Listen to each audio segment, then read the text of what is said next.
You can see the various bullet holes, the damage that was caused. Right, yeah, I'm just being told not to record here.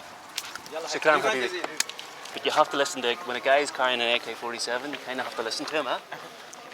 Habibi, folks, and welcome back to a relatively quiet Baghdad. Now today's the weekend, it's a Friday, and what comes with the weekend obviously is some more socialising, a wee bit more free time, people going out, maybe having some drinks, and that's exactly what happened. So last night I went to a place called the Palestine Hotel on the 12th floor, rooftop bar, and yeah, pretty shocked to say the least. That was a part of Iraq I did not expect existed. I don't know what to put in the shisha, I don't know what to put in the beer, but today is, yeah, I'm not feeling too good.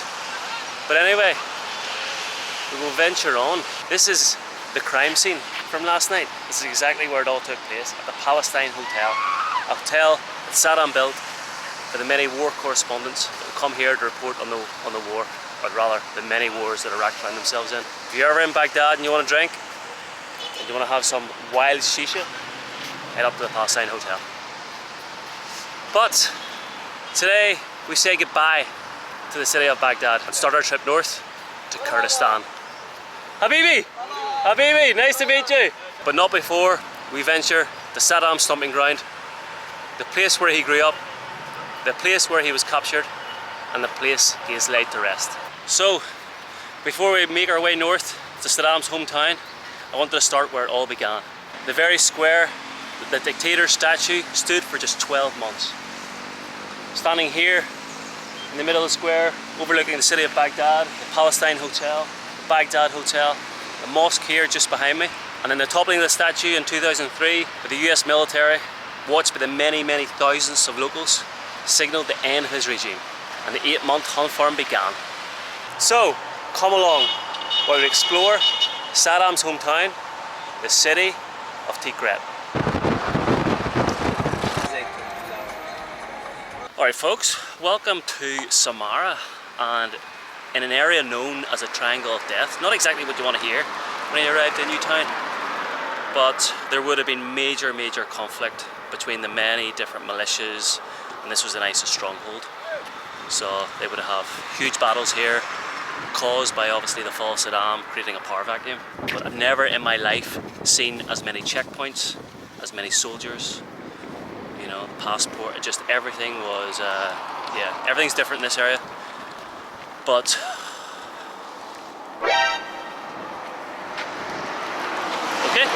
okay, right, yeah, I'm just being told not to record here, so there you go, you have to be in your best behaviour, don't you? Perfect example. What's your name? Safe. Safe. David. David, nice to meet you. What's your name? Nice to meet you, thank you, thank you. I'm from, we see. Sweden? Ireland. Sweden? No. سلام عيش. يقول لك ايرلندي. حياك الله. والله عرب. This is what happens when you get introduced to the local militia. You get, what's this, yogurt? This is yogurt. But by the way, this is not the militia, this is like the military. Ah, okay. Oh really? So how does that work with the, they work together? They work together. Ah, okay. You get some yogurt, you get some bread, and you get an apple. Where else would you get that?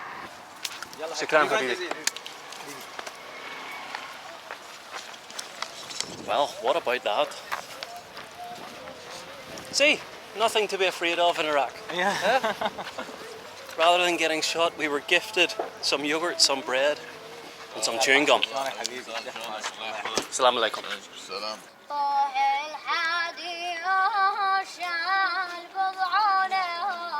Alright guys, we have arrived, another bit of bad news actually, we have arrived at the Minaret of Samara, and unfortunately we can't get to the top because apparently it's fallen apart.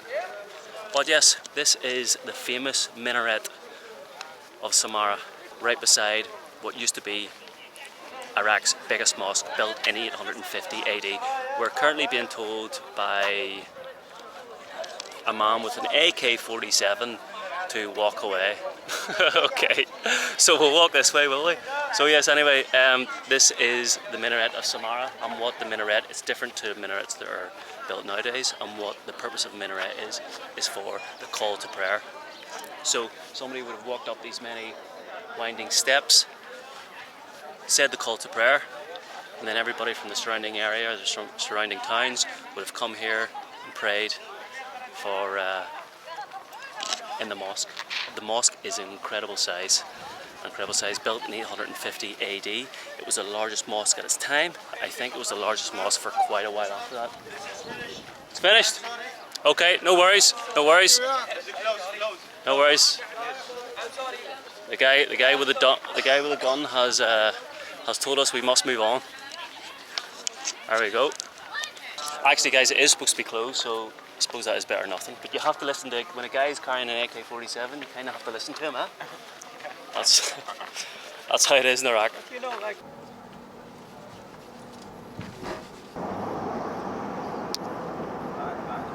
So guys, we are here. We have arrived in, this place is very bizarre. It's quite windy, I hope you can hear me. But welcome to Awja, the town that birthed the tyrant and Saddam's final resting place. Nobody's allowed in ever since the first siege, whenever ISIS took control. But yeah, Saddam spelt fortunes here, you know, for the people and himself, building over 15 palaces for himself and his entourage. One of the palaces had over 360 rooms. But unfortunately, this is as far as we can go. Due to its popularity in the region, the government ordered the gravesite closed to prevent it from becoming a shrine. Here you have as well, just over my left shoulder, would have been Saddam's portrait, one of Saddam's many portraits he would have had around the country. But this particular area, he invested more money in than anywhere else, so he's obviously garnered quite a lot of support from the people here. And that's one reason why obviously the government has kept the area closed, and certainly his gravesite. And as you can see here, the road which goes underneath the motorway is closed on both sides. So even if people wanted to move back, it's just not possible. What a strange place. It's a ghost town. It used to be Saddam's sort of everything, you know. This was the place he loved. But this was an area of huge conflict, right in the middle of the triangle of death. You can see the various bullet holes, the damage that was caused during the various sort of different wars from the US occupation and the war involving ISIS in 2014. Welcome to Saddam's stomping ground, final resting place, Awja. About that Awja, there is two other Awja. The Awja that we saw, this is like for the big, from here until the river and the other side of this Saddam Hussein complex. So it's a huge area then, right? Your right side, now here also you can see this is the gate. Now it's military base. So that's one of the palaces in the area? Yeah. So there's more than one? Yeah, of course. Because he had hospitality and party palaces? So this whole area here, everything you can see is just Saddam's presidential complex. Various different palaces. This is the nicest road I've ever seen in Iraq. Sorry? This is the best road I've seen in Iraq. Perfect. Salam alaikum.